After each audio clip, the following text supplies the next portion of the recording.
With yet another video, and in this one I'll be covering the She-Hulk trailer. But first of all, I want to apologize for having been absent this past week. I was very sick Thursday through Monday, so yesterday, and at the time of this recording it's Tuesday, so I won't be yelling as much as I normally would if I were to get really hyped up about something. But what I will be doing is I'll be covering the She-Hulk trailer, and I'm sure you guys have already seen pretty much all the other coverage from people like Ryan Kinnell, Gary Beekler from Nerdrotic, Az from Heel vs. Babyface, Critical Drinker. You know, I'm pretty sure that you've seen all the coverage so far in regards to this trailer, so I won't be covering it in the same way.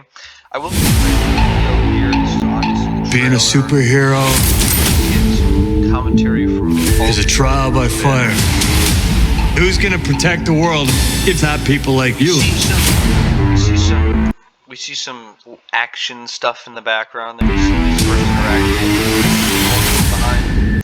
And I do think that the look of She-Hulk from behind looked pretty good, but I do think that the rest of the CGI of She-Hulk throughout the trailer is pretty garbage. I'm Jennifer Walters. I'm a lawyer. I have great friends. Can we get some shots, please? It's an emergency. Hold on, I'm just gonna go back like 2 seconds. You know this guy right here? Who comes through the, Friends.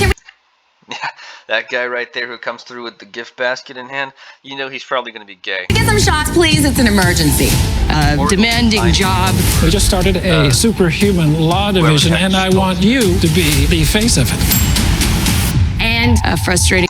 So basically she's been signed to this superhero legal team, which, sure, whatever, go ahead with it. All right.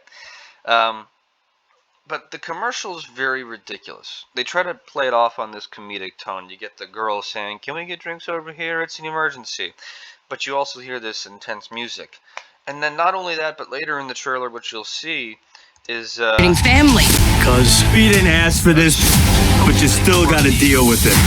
Your transformations are triggered by anger and fear. Those are like the baseline of any woman just existing. That's probably supposed to be a comedic line in the eyes of Marvel writers, but really it's a very cringe-worthy social justice line that is just inherently idiotic to put into a show. It's a way of showing. It's probably going to be some stupid thing where they're going to make it seem like she's so much more virtuous than Hulk and all this other bullcrap. Probably going to make it the reason why it is that she has full control over She-Hulk too. There's so much that you could do with this show, and they're probably not going to do it, and it's really disappointing to see. Hopefully the rest of Bruce, kind of feels like if I don't transform, I'm gonna die. Yes, yes, yes! No, no! I just want to be a normal, anonymous lawyer. Can you tell us where She-Hulk is? Jen, you're a story now. Girl, your ass looks crazy right now. Why is it in a superhero show they're advertising this by saying, "Oh my goodness, look at your butt. Oh my gosh," trying to make it quirky and humorous. It's a superhero show. If you're going to do something like a superhero lawyer TV show, take notes out of the pages of Daredevil. That was a great show. It had lawyer, it had superhero, it had drama, it had comedy in it as well, but it didn't focus exclusively on comedy. You should, if you're going to try to make a show where you have the main superhero as a lawyer, try to make it seem like it is legitimate. You could even have it be that she partners with Daredevil in the show, so we get some connectivity between the character of Daredevil and this show. That way we can actually introduce Daredevil into the show on a more permanent basis, into the MCU on a more permanent basis. These writers don't genuinely care, though. And you see the title cards, you'll like her when she's angry. It's just... You could be an Avenger. Oh, I'm not a superhero. Ready for the That is for cringes billionaires and narcissists and adult orphans for some. So not only is this terrible CGI, but they decide they're going to insult their legacy characters like Iron Man, Captain America, T'Challa, which I'm not a big fan of the Black Panther movie, but I do think he's a good character with a lot of interesting stuff going on for him. Thor. They insult Thor here. They insult pretty much every character who came prior to MCU Phase 4, or MCU Phase 4 as the normies will call it. The trailer's pretty much over. Reason. Shot of some guy.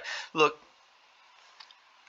I don't want to have to get too far into the weeds on this, and I don't want to have to drag on with my annoying nasally voice right now, because I know that my voice is not going to be appealing to many people throughout the majority of this trailer reaction. So all I'm going to do is I'm going to say this. This show had potential. She-Hulk is one of the most popular Marvel characters that has ever existed, and they're going to squander it.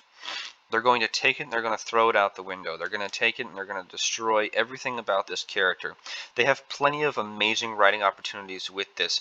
You could have some really good drama between her and Bruce Banner. You could have it be that she learns how to control the Hulk persona super quick and everyone loves her.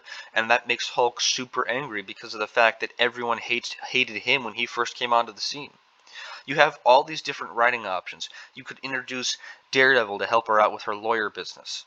You could introduce all these different characters that came before. You could show her interacting with legacy characters and the burden of being a new superhero in a world where superheroes are looked down upon because of the Sokovia Accords. You could do so much with this show, and the problem is they're not going to. They don't want to. I also want to point this out. We're getting some Marvel fatigue. Look at this. 388,000 dislikes to 737,000 likes. Now that's not ratioed, but what that shows is that there's a good amount of people who are finally starting to realize that this Marvel stuff isn't interesting anymore. A lot of what's going on in the MCU is pushing people away because all they're doing is they're going to try desperately to point and make fun of and attack people who genuinely like Marvel Comics, the real fans. Not the fake fans who all of a sudden know everything about Titania and Frogman in this trailer because they saw a passing screenshot of them in this trailer, and they were like, "Ooh, let me Google what this character is," and all of a sudden there's thousands of experts on Frogman on Titania. It's really stupid. I will say this though. We're reaching a point where we've come to the end of a famous Gandhi quote. I believe it was Gandhi who said this. First they ignore you, then they mock you, then they attack you, and then you win. And that's very accurate to how political situations go.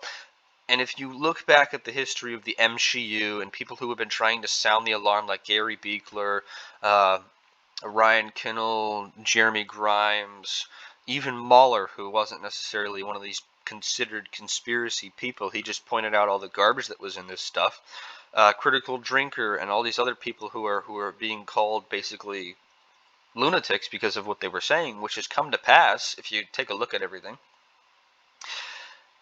It first started with ignoring them. They weren't getting the traction they needed. They were being shadow banned, and then once they got the traction they needed, people just started mocking them, making fun of them, calling them little incels and stuff like that, trying to downplay their importance and downplay the fact that they were calling out all the bullcrap that's going on.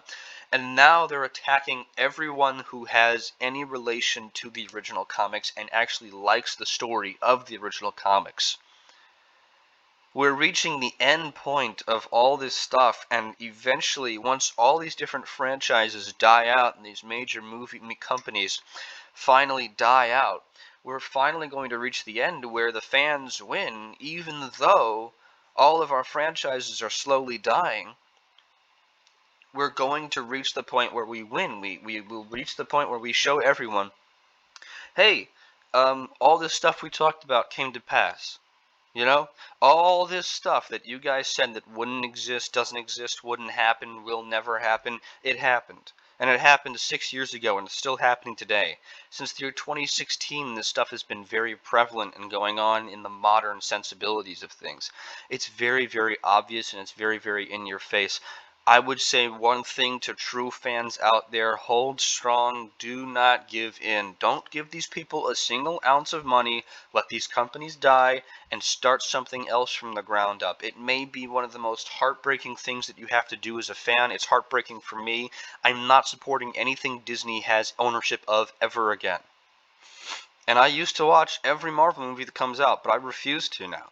I will not. I will still review the movie. I will still talk about what happens in the movie based off of what I know, or if I can see things and read the synopsis and everything along the lines of that. But I will not pay to watch a Marvel movie and support a company like Disney, which is actively hating fans, as actively calling for fans to be arrested if they have a different political ideology, or is actively supporting the grooming of children.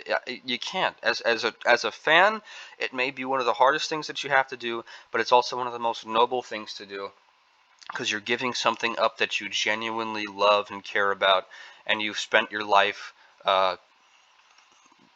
doing things around. It may be difficult, but it's worth it in the long run. And if you just create something new, create something valuable, and spread it to the world, good news. The right kind of people will read it. So that's basically what my advice is on this. Don't watch this show. Just let this company die. Let DC, let Marvel, let all these other major mainstream media companies die. Let them fall out of practice. Let them finally just fade away into the ash heap of history and start over. Let's start over with all their stuff. The Greek god stories had their time. The Norse god stories had their time. The Roman god stories had their time. The Egyptian god stories had their time. It's time that we move on from all these fictional stories and these fictional characters and start making our own and restart our own superhero universe. As fans, we could have a collective, fan-owned superhero universe. It would be awesome, and I think it would be worth it. Now, I'm getting a little bit too far off into the weeds, so what I'll do before I go too far is I'll go ahead and sign off. I hope you guys enjoyed the video. If you did, make sure to leave a like and comment down below your thoughts. Hit that bell notification icon and make sure to subscribe. Also follow me over on Rumble at Rancit, capital RANTSIT, and make sure to support me on Patreon as well. I haven't uploaded much on there lately, but I will start uploading some more stuff once I get some comic pages finished. And you can find me there at Sweaty Calves, no spaces, on Patreon. I'll leave links in the description of each of my videos anyways, but this video's been long enough, so I hope you guys have a great day and a great rest of the week.